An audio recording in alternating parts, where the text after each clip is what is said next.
Welcome to Florida, baby.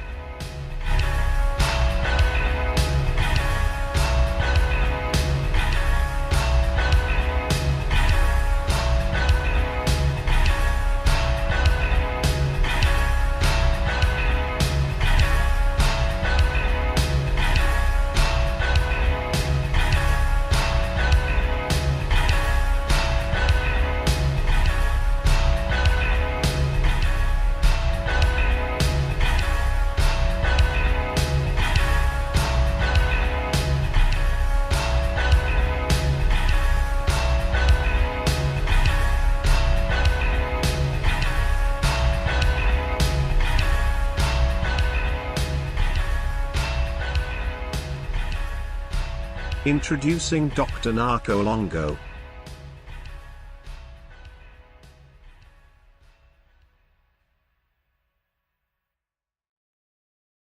You've got them referencing pretty much the Caribbean area as Neptune's domain, right? Which I can attest, I can substantiate astrologically, mythologically. You know, it's clear cut. Isn't that on the Bok Tower, Longo, where Bok didn't he Tower, drop Neptune blowing? Exactly. I'm gonna put that up. I'm gonna put visual aids up on all this. But you have Bok Tower, where Edward Bok, right? Think of the Bok saga. Not officially related, but I mean, come on. Yeah. So this guy built a pink marble tower in Florida. Etched into the tower is a picture of Florida with Poseidon in the Gulf of Mexico. Oh, I love it. I didn't know that. Yeah, I had done a post a while ago before I had met you about the door.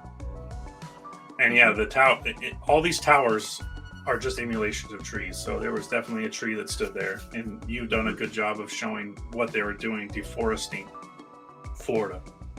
Mm-hmm. And that's everywhere. I live in Oregon, and you wouldn't believe the kind of trees they were taking out of here in the 1800s. I mean, absolute monsters, But again, nothing fractally to some of the stuff we've talked about. And well, that's kind of what some people say is that Florida is kind of one pillar of this Atlantean continent, and the Californian corridor up into Oregon. Those big redwoods were the two kind of their break winds, just to start off with. They stop storms from coming in, so that alone it was part of their role, and they chopped them down. So now the storms just pour into the continent. But you have people don't even know that Florida had trees as big but older than the ones in California, than the redwoods and the sequoias, and those were all gone. So no one has any idea unless you see a couple.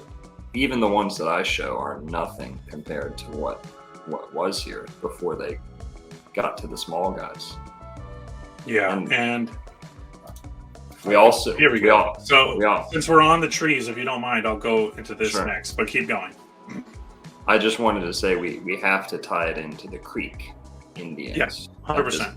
At this point, because where did the Creek, who turned into the muskogee, into the Seminoles, they got pushed down to Florida, and they were hiding in the cypress swamps. Mm-hmm. That was their refuge. That was the last kind of frontier. It was why they fought the Seminole Wars right after the Barbary Wars. Or right around the Barbary Wars. You have them chasing the Seminoles, the Semitic Seminoles, Sheminoles, yep. the tribe of Shem, perhaps. Mm-hmm. They're Moors, of course. They have turbans. The turbans. They have everything. You've still got but yeah, you get the idea. But Cypress from Cyprus, right? Cypress was the sacred tree to the those people, the Cyrillic people, right? Turkey. And the Scythian. It was sacred to the Scythian too. Exactly. Yep. So yeah, take it away. And you've got more look at that, Moore Haven, Florida, right there. Yeah. Yeah. Really quick, the muskogee also came from Mexico, so they were in a tribe northwest, of Mexico City or Tenochtitlan. And after Montezuma was murdered, they were fighting. They were allied with him. So again, Atlantis was made up of many republics and many different groups of people, and they were allowed to freely believe and have their own religions. All the religions were the same. It was, nature, goddess type worship. And when Montezuma died, they were fighting the Spanish all the way to Florida. So they were fighting all along the Gulf until they basically got cornered and their numbers had been depleted, because the muskogee become the Mandan, which I've seen some stuff on the Mandan. And the Mandan called themselves the Mandane. Yeah. So the Danish, or the tribe of the Danes. And you've got the Seminole dude. It's almost like every sentence deserves a pit stop and a caveat, because we only have a little bit of time left, and I have hundreds of slides, so hopefully we'll get to do some more further. But yeah, the Nile is the Mississippi, and I have some articles here about the Mississippi, not some, but hundreds, that would blow people's minds, that are worthy of just one show. Yeah. Some of them. Well, we're gonna have to do a lot more then. Yeah. But I wanted to say, in Dania Beach, Florida, which was named allegedly for Danish immigrants. Yeah. Well, it's not very far from Opa-locka, Miami, Maya. This whole Arabic Moorish colony that I believe in to have been Florida. You have Dania Beach is where the Seminoles have their casinos and their land, and there's a lot of casinos down around there. Pompano Beach, which is around Dania, and that's where the Seminoles have all their land, their reservations that they were given. Casinos, Seminole, Hard Rock, is down near there. I don't think that one's in Dania, but there's another. And you may not remember because I've sent you so much, but the water levels were lower. Right. I have an article. Hopefully, we'll get to it. The water levels were so low that all of the caves that we've talked about, that people go spelunking in or cave diving in now, they were below. They were so big that ships were sailing through them. Whole ships were sailing through all of those caves, tunnels, whatever you want to call them. And I have an article from the 1800s. A cowboy loses one of his animals, gets its foot stuck, and he breaks it free, finds an inscription carved on the stone, moves it out of the way, finds a cave. In the cave, he finds an inscription from Danish people in the 1100s. And the inscription is in Latin, which is Arabic, but we're calling it Latin because Arabic wasn't allowed to be in America at this time. And it's describing Danish or Danes, an exploring party of Danes who got lost in the caves. Wow. And it talks about the friar or the priest. His name is Marco Polo, essentially. And I saw this article, so hopefully we'll get to it, but I don't know if we will. So essentially, Marco Polo, he left the Med, and he was going to Cathay, to Cuba, the land of Kublai Khan. I don't know if you know the whole story of Marco Polo, but in ancient Semitic, Kublai just means practicer of magic. It means like what's the word I'm looking for? Kabbalah. So Kublai Khan is the same in Mexico as it is in Islamic. The Moguls, the Mongols, the Khans, the kings were, and priests were. There were no kings; they were priests, and they were practitioners, just like the Phoenicians, right? Like we talked about. They were keen, right? And so when he said that he was coming here to find Kublai Khan, right? Well, that's America, and the land of Cathay is here. It's America. So when Marco Polo is talking about all these, it's been revised. When you say Cathay, like Carthage, right? But it was called Cathay, and you can still see it on old maps where Tartary is in China. Mhm. It's called Cathay. I wanted to say that the Danish, anytime we see Danish, they could actually be talking about the tribe of Dan. Correct. The It's not modern day Danish. No. Right. Of course Right. not. No. And this goes into what I sent you a little bit about when we talk about the Norsemen being here in America. Okay. Mhm. And when we talk about the main Danes were a mixture of Tartarians and Danes. They had redheaded, fair-skinned women, and they had copper-skinned, dark-haired women. It was a mix. Again, you'll find this in so many tribes. It's not just one thing. That's kind of like how they're trying to, this whole race thing where they're trying to spin everyone against each other. That didn't exist. All these people were intermarried. In the whole Gulf, Alabama, Florida, Louisiana, especially Louisiana, because that was one of the biggest ports in the Gulf. Was what's the city? New Orleans. Sorry, and all of New Orleans is completely man-made. It's all canals, so you can see how you could come in from multiple points. But yeah, anyways, getting back to the subject of the Danes, right? The Danes were all over the place. The main Danes, Prince Madoc, as I told you, his brother is my extensionally great grandfather, who stayed in Wales while his brother came here.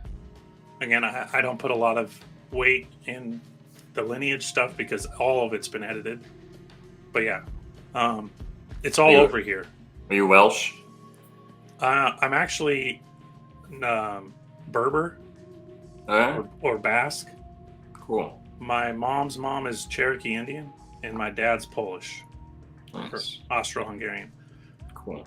But yeah. Anyways, so let's get back to the article because I'll just keep rambling. Yeah. So we were talking about trees and how important trees are, and that they were planting trees on top of to signify someone really special or a group of people that were really special. You know, that's often the thing that comes up is how could they have all of these people buried together, right? That doesn't make sense. They all died at the same time. Well, what was really common is that they would either mummify these people if they were really special, or they would do a ceremony where they would let nature eat their body, and they would entomb the skeleton. That's really common. So you find a mix of both. And mummies originate here. The oldest mummies in the world come from here. Peru, Mexico, and America. Right. I have articles on mummies from Alaska to Peru.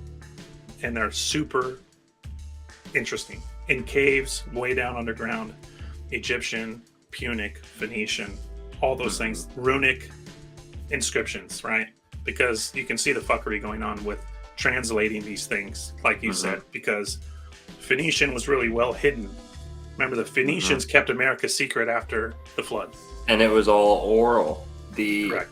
You have, that's why the Finnish, the Phoenician, the Irish, the Welsh, they have no history because they either never wrote it down or it was entirely destroyed, which the oral traditions tend to be more feminine. The oral, because you don't need poetry. To write. Exactly. It's interpretive. It changes every generation, and that's okay because you're not control based where, you know, you have to keep it the exact same generation to generation, which actually does more harm when you're interpreting concrete information in different ages, different time periods. It's going to do more harm than good. Yeah, the revisionists took advantage of this big time because, like you said, even the Native Americans say this, and the wisdom keepers in the older societies that are still around, or at least that were around in the 1800s that could be interviewed, they all said, writing is silly. We don't write our stories down. We keep them alive. This goes back to the ether. It's like the concept of the Day of the Dead. It's the same principle. You have to be speaking these things and working them in the ether. It's just like a thought form. You can't just be writing it. That's not going to do you any good. And time can go by, something can happen, and you're screwed. And the Arabics learned this very hard lesson when, the Talmud, which is a corruption of the Torah, and the Sharia papers, which is a corruption of the Quran. The Arabic people at that time realized what was happening, so they just memorized everything. And that's the only way you have the pure form of A, the Torah, and B, the Quran that survives today.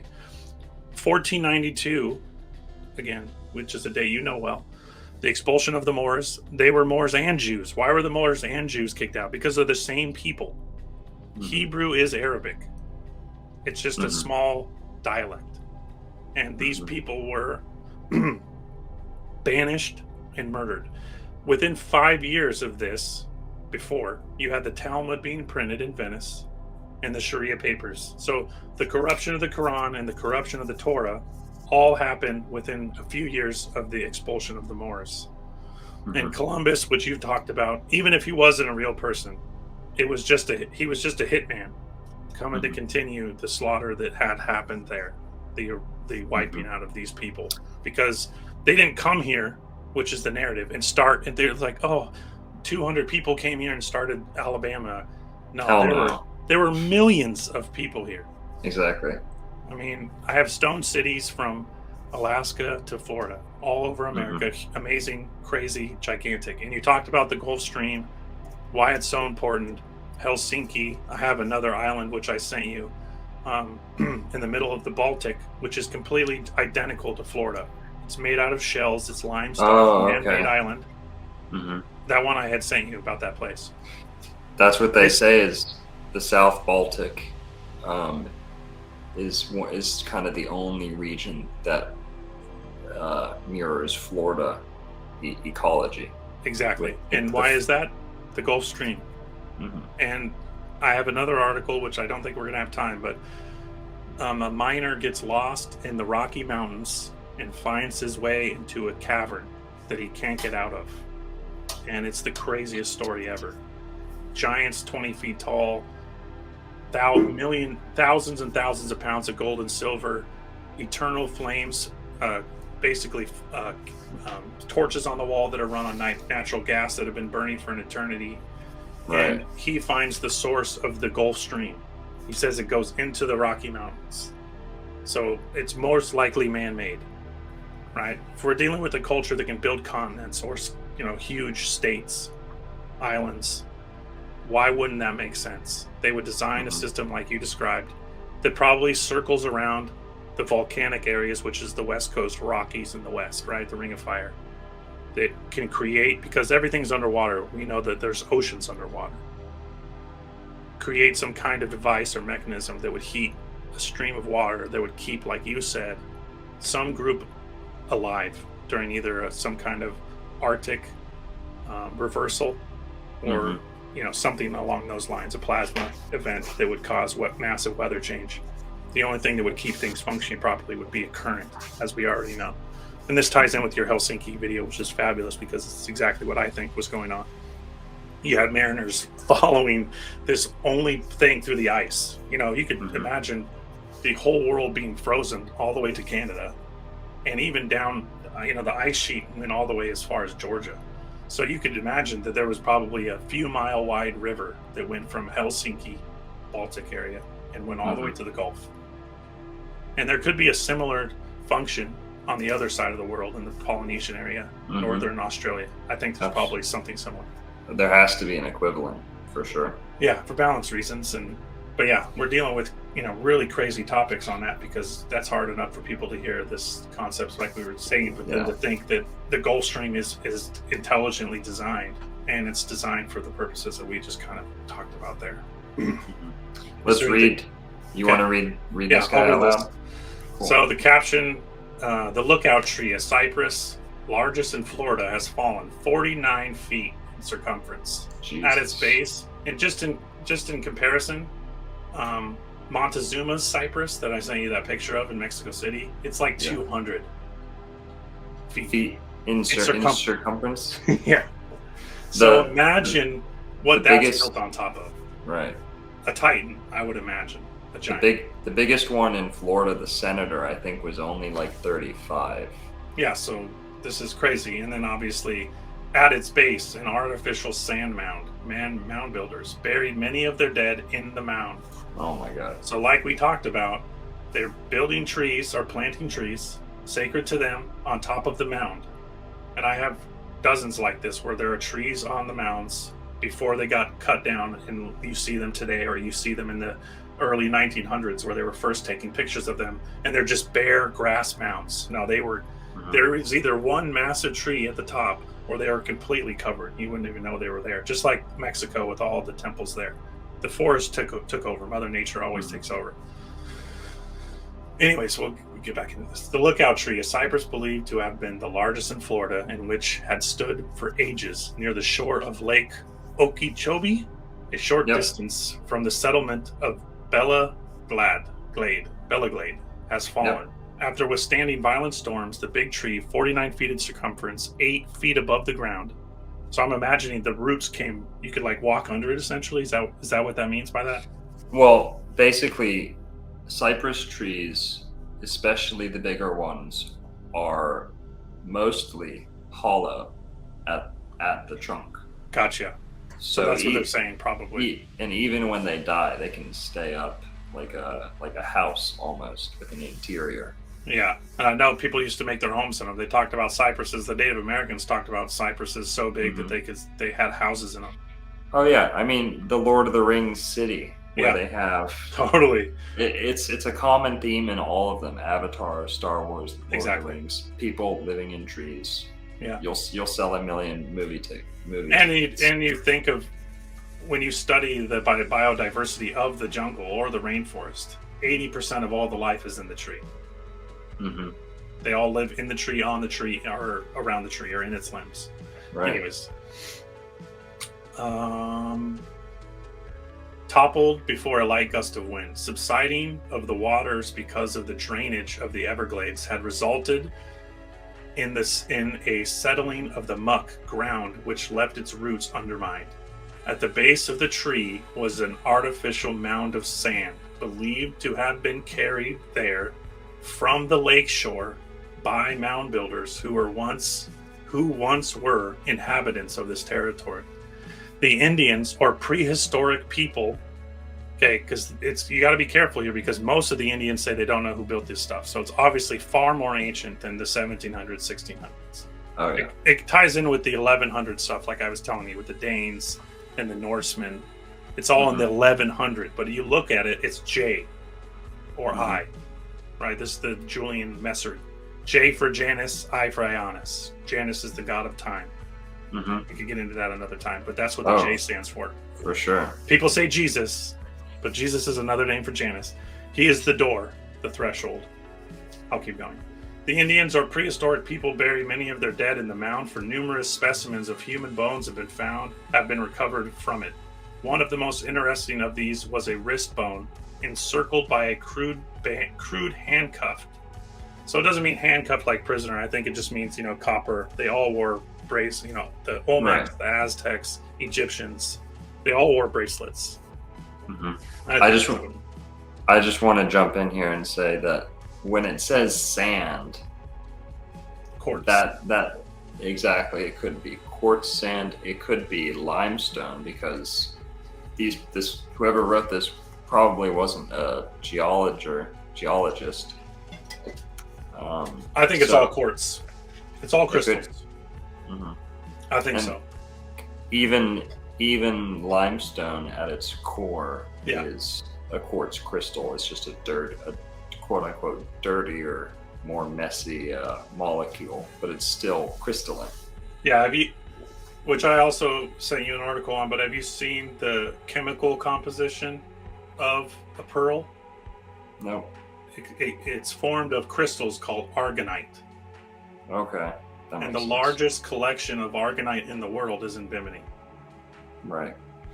So aragonite is it's calcite and aragonite make up. Is aragonite in limestone as well? Yeah. That's okay. That makes sense. Yeah, it's biogeology, and that's the thing about the pearls. Like I was talking to you about with the pagoda, pearls have magnetic properties. They create the Yeah. torus, and they interact with magnetic fields in a. I think they draw positive energy and repel negative. Well, they're lunar. Right. You're right. They're lunar, and Mhm. the moon seems to be the magnetic, the mother, and Yeah. the sun seems to be the dielectric. Exactly. Right. One's the projector, the other is the absorber. Mhm. Right. Positive, negative. And a real pearl is concentric rings. This is why I think Atlantis, magnetism, Ben stone, all these things Right. are related. It goes back to magnetism and the torus. But a false fake pearl has straight lines like wood, which they Wow. created a device to test pearls. So you could find real pearls versus fake pearls because of these rings. So the magnetism doesn't exist. It's not the same type of magnetism. Yeah, you want me to keep going? Let's read the next one. Okay, so this is the cypress I was telling you about. Look at this beast. The Montezuma. Yeah. Look Wow. at that thing. Okay, and so like we talked about a little bit earlier, and going back to the Avatar notion, mining titans. Okay, this is a kind of a new subject, I'm sure, for a lot of people, but the mining industry is all bio. It's all living things. And in the movie, the substance they need, unobtainium, is below the tree. And when a human or living organism petrifies, it turns into ore, gold, silver, quartz, all the minerals that you think of the atomic table is everything existing inside of us at once. And that varying temperatures cause them to crystallize into different forms. So when they talk about mining titans, they're buried under trees because we're talking about graves. This is like grave robbing. I was talking to your buddy about necrogeomancy and how this is the stripping of the forest and the cutting of the trees was dark and related to this. It was an energetic Absolutely. Yeah. Yeah. So this is just since we're getting low on time, I'm just going to do a quick synopsis. This basically just talks about the tree 250 feet in circumference. Sorry. So an absolute monster. Largest tree in the world is what they called it. Largest tree in the world. In size, not height, but size. Right. With girth. Girth, thank you.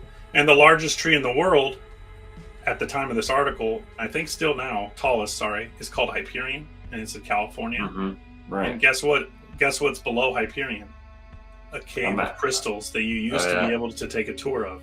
Great book, by the way, too, by Dan Simmons, Hyperion. Yeah. Wow. And we're not going to have time, but I'll just do a synopsis. I had a whole thing up here about my subterranean. See if I can find it. I'm not going to find it. I had a whole thread that we were going to go over about subterranean forests. That's all right. Oh, subterranean forests. But they find trees that are over 1,000 feet tall. Well over that. I have caves. Jesus Christ. Caves so big. Caves so big in South Dakota, Montana, Wyoming, that they went inside them and the ceiling was over 1,000 feet tall. And there were entire forests growing inside with trees over 600 feet tall below ground. So yeah, the tree thing is really important. It's the most important thing, I feel like. The giant trees, which again, that's why I brought up Stellium 7. Shout out to Stellium 7 if he ever hears this. He's a good friend of mine. But yeah, the giant trees are real. And have you ever heard the term the vapor canopy? I have. Yeah. So the vapor canopy, just like a rainforest, was when these giant trees were still alive and their canopies covered the whole earth, or at least everything on land. And that, like a rainforest, it trapped the vapor. It created a whole nother system, atmosphere, below the tree as it would be above the tree. And that the fall of the vapor canopy is the cutting down of these trees.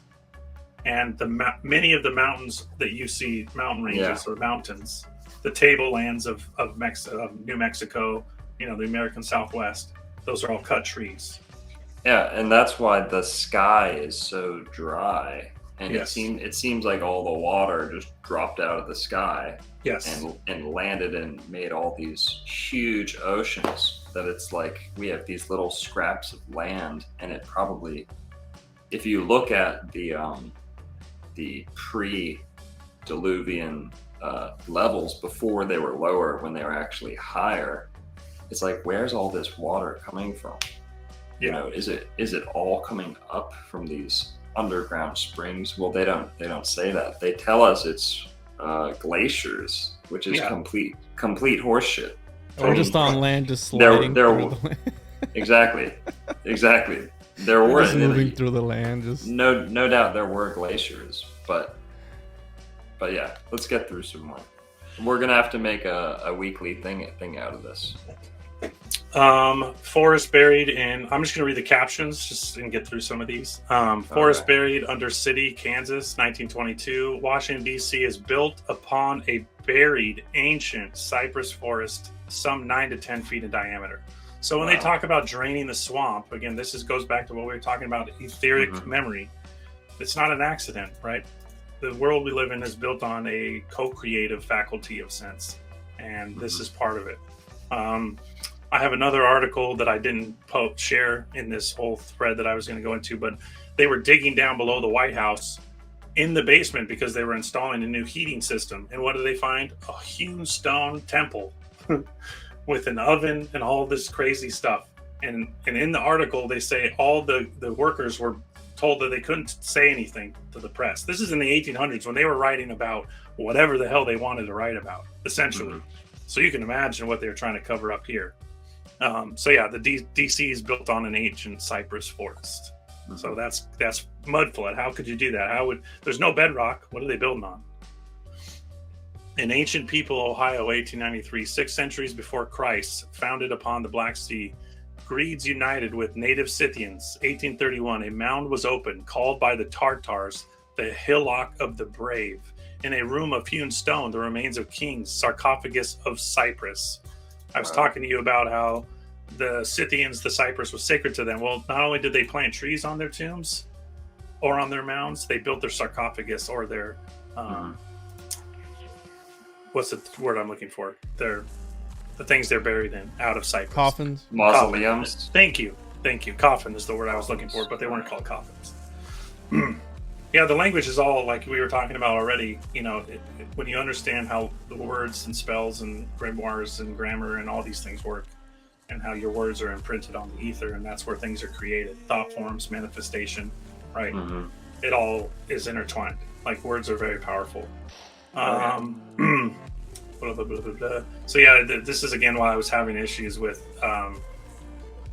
Google Chrome failing to open all of my URLs here. But yeah, in the thread with Titans were buried under giant trees. This is our mining industry of today. Petrifaction turns living organisms into different minerals.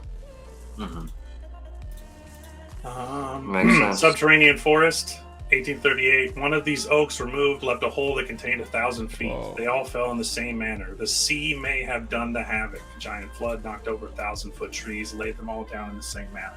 Everyone's seen... I'm spaced in the name, but in Russia they had that meteorite that exploded, Tunguska, and it leveled everything. All the trees fall in the direction opposite of the force, right? This is basically what they're talking about. They go into a large body of water. They were buried below the ground. So what kind of flood would be required to bury 1,000-foot tree? Something pretty nuts. Portland, England, 1840, subterranean petrified forest, mud floods, elevations, tidal waves. Goes into kind of the same thing, but we're talking about Maine. 1811, earthquake in New Orleans. This one's really special. Earthquake in New Orleans reveals the tops of a subterranean forest. The trees dark as ebony. Let's see if I can find. So it just keeps going. I have just hundreds of these. Subterranean forest, digging down 20 feet. So mud flood again. We're talking, worldwide, buildings that survived the reset are buried in 1 to 2 stories of mud. And you'll find that with all these forests. 12 to 20 feet to 30 feet buried in mud. On and on. There's a really special one I want to get to. Here's one. Minnesota, 1901. Mammoth bones and a stone tablet with hieroglyphics in a subterranean forest 100 feet below the surface. This one's short, so I'll kind of just make a quick of it. Brookings County is becoming the mecca for curio hunters. Last summer, bones of a mammoth beast of some sort were found by fishermen on the banks of the Big Sayou River. A few weeks since, while in his field plowing, a farmer unearthed a stone slab with strange letterings, figures, and hieroglyphics. And now comes a story that John Maloney, a farmer near Elkton, found a well-preserved tree 106 feet below the surface. Men were drilling when the wood was struck, and immediately after the drill passed through the wood, it dropped several feet, and the water shot up with great force, throwing out chunks of wood, some of which are now being exhibited as samples of the subterranean forest. Okay, this is the one I wanted to read. You'll love this one. This is the Mississippi, and I call it the River Isis, the Great Sham, the River Sidon, the Nile. Right. It's been running its bed for more than 100,000 years. So these people were digging. They were digging, I believe, pylons for some kind of construction. They found 10 different layers of forest. Under the fourth growth was found burnt. So this corresponds with the Mayan cosmology. The fourth age was destroyed by fire. Under the fourth layer, they found burnt forest and the skeleton of Aboriginal Americans. Thus, the area was populated more than 57,000 years ago.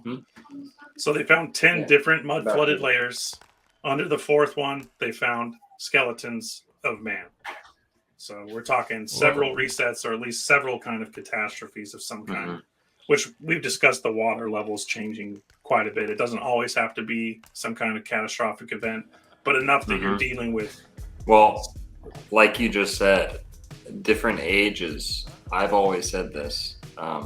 The ages will tell you what method of control was being used, 100%. what the power, how energy was harvested, and it basically we just came out of a water age. We just came out of the age of Pisces, and Pisces rules floods. It rules the oceans. It rules, and 4 ages ago.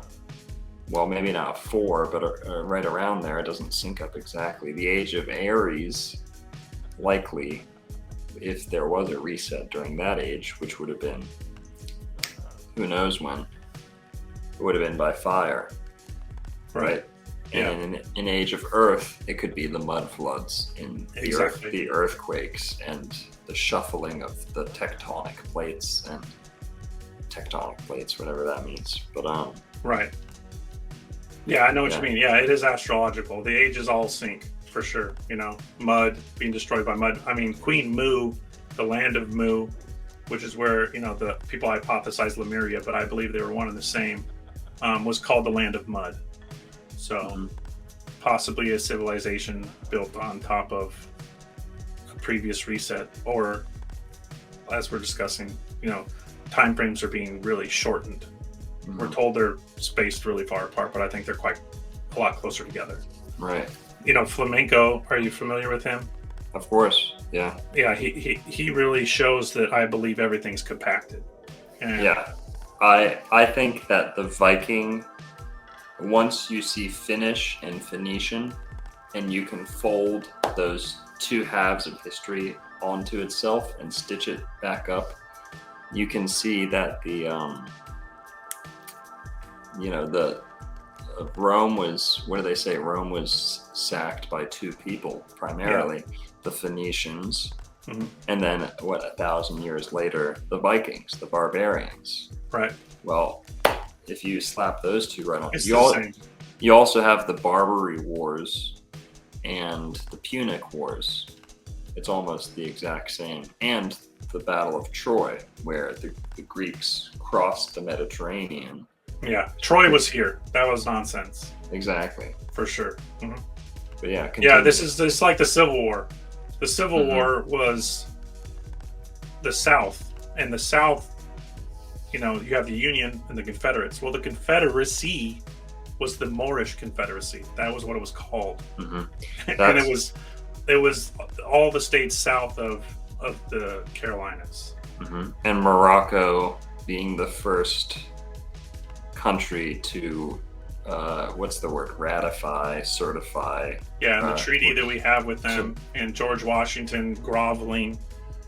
Yeah, you study the old treaty papers. I mean, the Moors of today, who are seeking their own government, essentially, are using a lot of what was ratified, or at least put into form in treaty.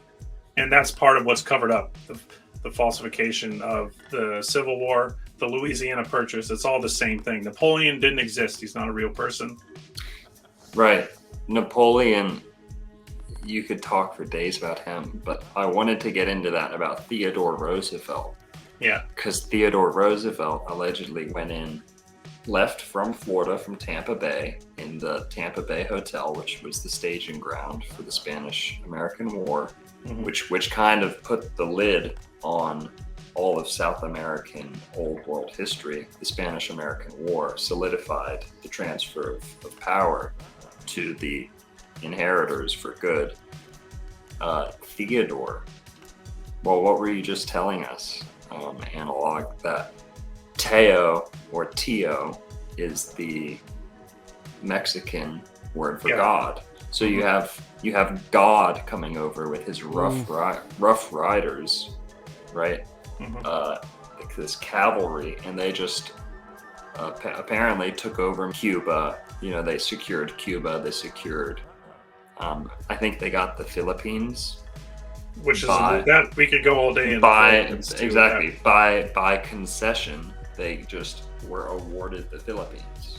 It makes no sense unless it was a dual hemisphere conflict going on that we're only given half of the story on, if not, an eighth of the story, 100th of the story. Exactly. Well, and you could take it to the mercantile level too, because if you study the first supposed corporation, right, the East and West India companies, they basically came from all sides: Alaska, California, Canada, and squashed the Moors. It was just a full-on carpet bombing, essentially, raid of America to stomp them out and rewrite the history, right? Like, the story of Columbus, it is a dead giveaway. He was bringing Islamic, Hebraic translators because the Moors were all Islamic, Hebraic people. Yeah. Interesting. Stomping it all out, and that's where it started. 1492, like I was mentioning, you can study the religions, and if you look into the Talmud and you look into the Sharia papers, the corruptions of both of those religions, and look at what they turned it into. They literally inverted them. And when you study enough Starfort, Tartaria stuff, that you see a synagogue and a mosque and a church on the same street in the Starfort. Does that make any sense? And the narrative that we were all warring with each other. Genghis Khan was rolling across Mongolia with 100,000 warriors. It's like, that's complete bullshit. And you can poke a hole in that just by thinking how feeding the people that blows it out of the water. It's impossible. Enough water also blows it out of the water. I mean, these narratives about everyone was at war is completely nonsense. And when you just study the geology and the star forts and the buildings, you couldn't have a group of people like that. There's just way too much to it. And then on that, you stack the next fractal of what I'm saying, that we're talking about giants building whole continents or whole, all of Florida being grafted. It may not all be, but the majority of it was shaped by human hands. Your building material that you always talk about on your videos, imagine that's a whole continent. The whole Yucatan is shell, concrete, cast. Florida. Cast. Yeah, and those tunnels I was telling you about, when the water level was lower and you could drive ships, they've gone in these and they found they're perfectly shaped. They were man-made, and they find Egyptian iconography all throughout them.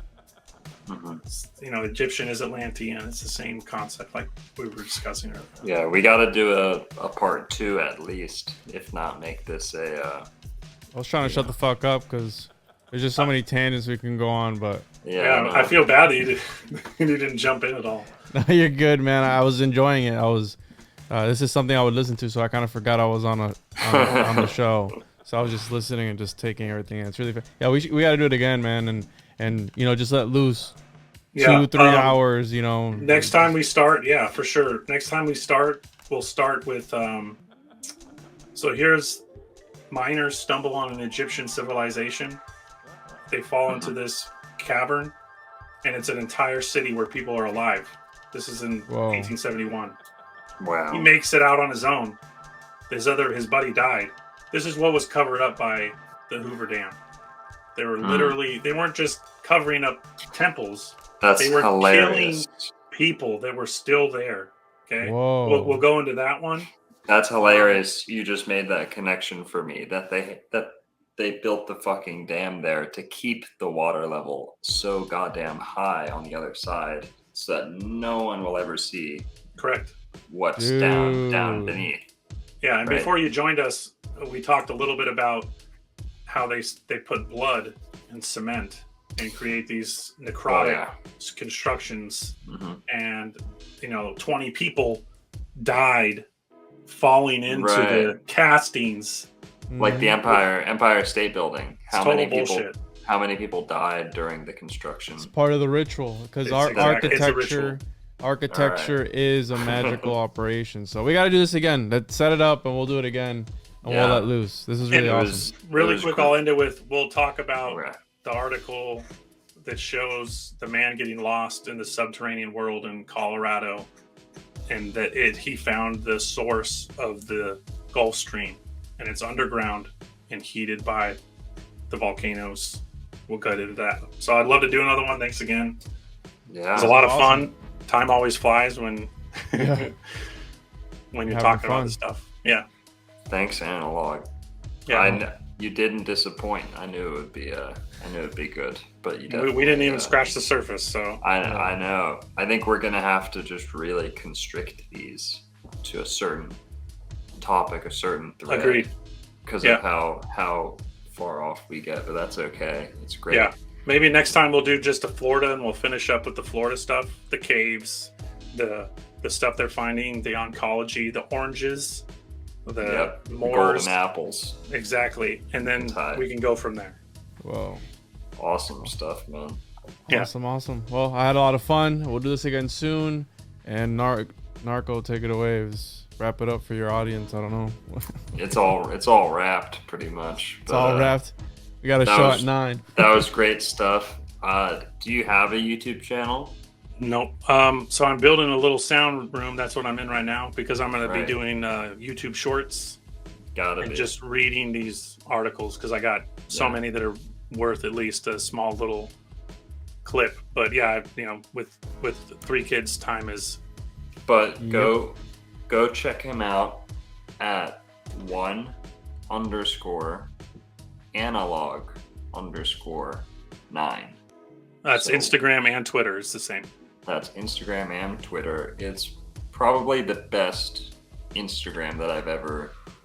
And I don't even have half. I'll just start dumping stuff on there since you're nice enough to plug it, and hopefully people can cross-platform. You can look at my channel on Twitter without an account. Just keep that in mind. Okay. He has great stuff. It's all, not just the articles, of course, but the articles are really the meat and the potatoes of his page. I can't believe you have that few followers. Most of my stuff has been hidden, believe it or not. People all the time say my posts Welcome to the ghosted. club. But I couldn't even look you up on Twitter through the regular search bar. But he's well connected, so don't worry. Birds had came back to me after I said I was going to be having you on the show. A lot of people were excited about that. People know you. I don't want to drop any names, but I'm not the only big quote unquote, that references some of the posts that he makes, because it's crazy. Shout out Karimo, who you've shared a little bit of his stuff before. He's a friend of mine. We have a 6-part series that we've done together on a lot of my articles. Wow. So if anyone wants to see, it's like 8 hours or more now of a partnership that we had. 6 parts. We're working on part 7.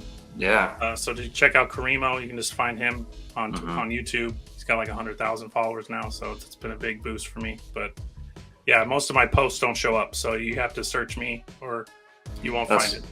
that's all right. You're getting it to the right people for sure. You know what Yeah. I mean?